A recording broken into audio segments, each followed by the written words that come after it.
शिवपुराणात शिवलिंगाच्या पूजेचे विशेष महत्त्व सांगितले आहे। जर शिवलिंगाची पूजा नियमित केली गेली तर महादेव खूप लवकर प्रसन्न होतात आणि भक्तांच्या सर्व मनोकामना पूर्ण करतात। तर सर्वांच्या घरी हे पूजा घर असतेच, जिथे आपण सर्व देवतांची पूजा करत असतो। यातून सकारात्मकता येते। तसेच प्रत्येक देवतेच्या पूजेचे वेगवेगळे नियम आहेत। या नियमांचे पालन करणे आवश्यक आहे, अन्यथा जीवनात अनेक संकटे येतात। तसेच शिवलिंग घरात ठेवून त्याची पूजा करण्याचे काही नियम आहेत, तर हे नियम जाणून घ्या आणि त्यांचे पालन करा, अन्यथा आपल्याला भोलेनाथांच्या नाराजीचा सामना करावा लागू शकतो। बरेच जण आपल्या देवघरामध्ये शिवलिंग ठेवत असतात, परंतु शिवलिंग घरात ठेवण्याचे काही विशेष नियम आहेत, ज्याबद्दल लोकांना सहसा माहिती नसते। शिवलिंगाशी संबंधित या नियमांची काळजी घेतली नाही तर घरात ठेवलेल्या लिंगामुळे तुमच्या समस्या आणखी वाढू शकतात। तर आजच्या व्हिडिओमध्ये आपण आपल्या घरामध्ये शिवलिंग कोणते असावे, आपण देवघरामध्ये शिवलिंग कोठे ठेवायचे, त्याचबरोबर आता श्रावण येत आहे। श्रावण महिन्यामध्ये जर तुम्ही शिवलिंगाची खरेदी करत असाल तर शिवलिंग कोणत्या प्रकारचं असावं, या सर्व गोष्टींची माहिती आजच्या व्हिडिओमध्ये आपण करून घेणार आहोत। नमस्कार, मी पूजा, तुमच्या सर्वांचं स्वागत करत आहे पूजाज कॉर्नरमध्ये। चला तर मग आजच्या व्हिडिओला सुरुवात करूयात। बऱ्याच वेळा काय होतं की आपण नुसते देव आणून देवघरात ठेवतो आणि त्याबद्दल आपल्याला माहिती नसते आणि त्या माहितीच्या अभावामुळे आपल्याला घरात आणि शारीरिक आणि मानसिक त्रास होण्याची संभावना असते। त्यासाठी आपण देवघर ही योग्य वास्तुशास्त्रानुसार ठेवायला हवे। महादेवाची पिंड कोणत्या दिशेला असावी हे बऱ्याच जणांना माहिती नसते, तर वास्तुशास्त्रानुसार घरात महादेवाच्या पिंडीला महत्त्वाचे स्थान आहे। लोकांना गैरसमज आहेत की महादेवाची पिंड ही तुळशीमध्ये असावी, पण महादेवाची पिंड ही तुळशीमध्ये नसावी, देवघरात असावी, कारण तुळशीमध्ये शालिग्राम असतो। शालिग्राम हा महाविष्णूंचे प्रतीक आहे, त्यामुळे तुळशीमधला जो आपण काळा दगड म्हणतो ज्याला, तो शालिग्राम असतो। तर शिवलिंगामध्ये बरेच प्रकार आहेत, त्यातील एक म्हणजे पारद शिवलिंग। पारद हा एक स्वयंपूर्ण धातू आहे असे ग्रंथात नमूद केलेले आहे। तर पुराणांमध्ये या शिवलिंगाचे वर्णन आढळते। पारा आणि चांदीने बनवलेल्या शिवलिंगाला पारद शिवलिंग असं म्हणतात। पारद शिवलिंगाची पूजा केल्याने सर्व प्रकारचे तंत्रमंत्राचे जे नकारात्मक प्रभाव आपल्यावरती असतात ते दूर होतात, सभोवतालच्या नकारात्मक ऊर्जेचा नाश होतो असे मानले जाते। स्वतः भगवान शिव आपले रक्षण करतात। तर श्रावण महिन्यात पारद शिवलिंगाची पूजा केल्याने धन आणि संपत्ती मिळवण्याची इच्छाही पूर्ण होते अशी धार्मिक श्रद्धा आहे। असे म्हटले जाते की पारद शिवलिंग दुकानात किंवा व्यवसायाच्या ठिकाणी ठेवल्याने व्यवसाय वाढतो आणि त्यामुळे आर्थिक समस्या देखील दूर होतात। दगडी शिवलिंग, तर बऱ्याचदा दगडाच्या शिवलिंगाची विविध रूपांमध्ये पूजा केली जाते। ही धार्मिक श्रद्धा आहे की दगडी शिवलिंगाची नियमित पूजा करून आणि जलाभिषेक केल्याने भक्तांच्या सर्व इच्छा पूर्ण होतात। नर्मदेच्या नदीमध्ये जे शिवलिंग सापडतात ते जर तुम्हाला मिळाले तर त्याचीही तुम्ही पूजा करू शकता। पार्थिव शिवलिंग, मातीपासून बनवलेल्या शिवलिंगाला पार्थिव शिवलिंग असं म्हणतात। तर कोणत्याही व्रताच्या प्राप्तीसाठी त्यांची विशेष पूजा केली जाते।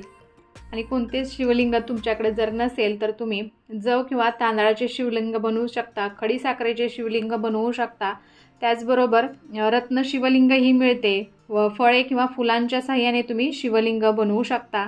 तर शिवलिंग घरामध्ये ठेवण्यासाठी किंवा देवघरामध्ये ठेवण्यासाठी काही नियम आहेत। ज्या ठिकाणी शिवलिंग ठेवले जाते ती जागा नेहमी स्वच्छ ठेवणे आवश्यक आहे। तर देवघरामध्ये आसपास कधीही घाण होऊ देऊ नका। घरात ठेवलेल्या शिवलिंगाचा आकार हा हाताच्या अंगठ्यापेक्षा कधीही मोठा नसावा। अंगठ्या एवढे मोठे शिवलिंग घरासाठी पुरेसे आहे। घरात ठेवलेल्या शिवलिंगावरती कधीही हळद किंवा सिंदूर अर्पण करू नये। शिवाला नेहमी चंदन अर्पण केले जाते। वास्तविक सिंदूर हे मधुचंद्राचे प्रतीक आहे आणि शिव विनाशाची देवता आहे, म्हणून त्याला सिंदूर अर्पण करणे म्हणजेच जीवनातील संकटांना आमंत्रण देणे असे होते। तर शिवलिंग सोने, चांदी, स्फटिक किंवा पितळेचे असावे। काचेचे शिवलिंग घरामध्ये कधीही स्थापित करू नये। तर शिवलिंगाची पूजा करताना तुळशीची पाने कधीही अर्पण करू नका। शिवाला फक्त बेल, धतुरा वगैरे अर्पण केले जातात। शिवाला चंपा पुष्प अर्पण करू नका। शिवपुराणात असे म्हणलेले आहे की शिवलिंग हे अत्यंत संवेदनशील असतं आणि म्हणूनच त्याच्या छोट्याशाही पूजेने आपल्याला मोठी शुभ फळे प्राप्त होतात। मात्र शिवलिंग घरात ठेवताना काही गोष्टींची काळजी घेतली पाहिजे। सुख समृद्धी आपल्या जीवनात नक्की निर्माण करता येते। जर तुम्हाला शिवलिंगाची पूजा दररोज करता येत नसेल तर कमीत कमी सोमवारच्या दिवशी तरी आपण शिवलिंगाची मनोभावे पूजा करावी। जर तुमच्या घरात शिवलिंग आहे, महादेवाची पिंड आहे, तर किमान सोमवारच्या दिवशी आपण शिवलिंगाची पूजा करणे फार महत्त्वाचं असतं। जेव्हा आपण शिवलिंग आपल्या घरी घेऊन येतो तेव्हा शिवलिंगाची प्रतिष्ठापना करू नका। आपल्याला फक्त विधिवत पूजा करायची आहे, कारण की शिवलिंगाची प्रतिष्ठापना घरामध्ये केली जात नाही, ती फक्त मंदिरामध्येच केली जाते। घरामधील शिवलिंगावरती आपण अभिषेक करू शकतो। नर्मदा नदीच्या पात्रातून जे दगड असतात त्या दगडापासून बनवलेले नर्मदेश्वर पिंड जर तुम्ही घरामध्ये आणली तर ती अतिशय उत्तम मानली जाते। आणि घरामध्ये शिवलिंग ठेवताना ते आपल्या अंगठ्यापेक्षा आकाराने लहान असावे, मोठे नसावे। शिवलिंग मोठे असल्यास त्यासाठी आपल्याला खूप सारे नियम पाळावे लागतात आणि हे नियम जर पाळले गेले नाही तर आपल्या घरावरती खूप मोठे संकट येते, घरामध्ये अशांती पसरते, अशुभ फळे प्राप्त होतात। तर शिवपुराणानुसार शिवलिंगाची सकाळ संध्याकाळ पूजा करणे आवश्यक असते। जर आपल्याला शिवलिंगाची पूजा करणे शक्य होणार नसेल तर आपल्या घरामध्ये शिवलिंग ठेवू नका। घरामध्ये एकापेक्षा जास्त शिवलिंग ठेवल्यामुळे सुद्धा आपल्या जीवनात आपत्ती निर्माण होते।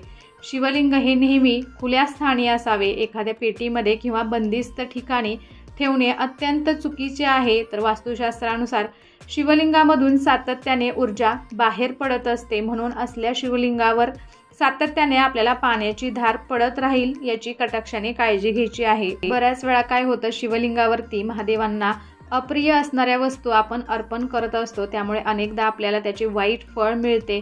तर शक्यतो महादेवांना प्रिय असणाऱ्या वस्तूंची अर्पण करायला हवे।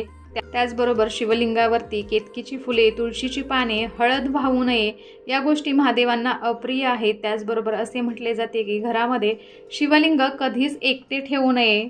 म्हणजे महादेवांचे कुटुंब, माता पार्वती, गणपती बाप्पा, कार्तिकेय यांचा फोटो महादेवाच्या पिंडीबरोबर आपल्या देवघरामध्ये नक्की ठेवायचा आहे। शिवलिंग हे नेहमी घरामध्ये पूजास्थळावरती ठेवावे। घरातील जोडीच्या बेडरूममध्ये शिवलिंग ठेवण्याची चूक कधीही करू नका।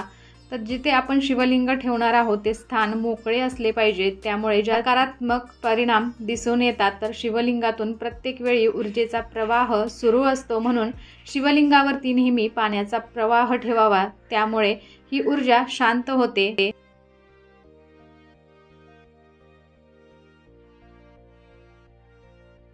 शिवलिंगाची पूजा करताना तुळशीची पाने कधीही अर्पण करू नका। शिवाला फक्त बेल, धतुरा वगैरे अर्पण केले जातात।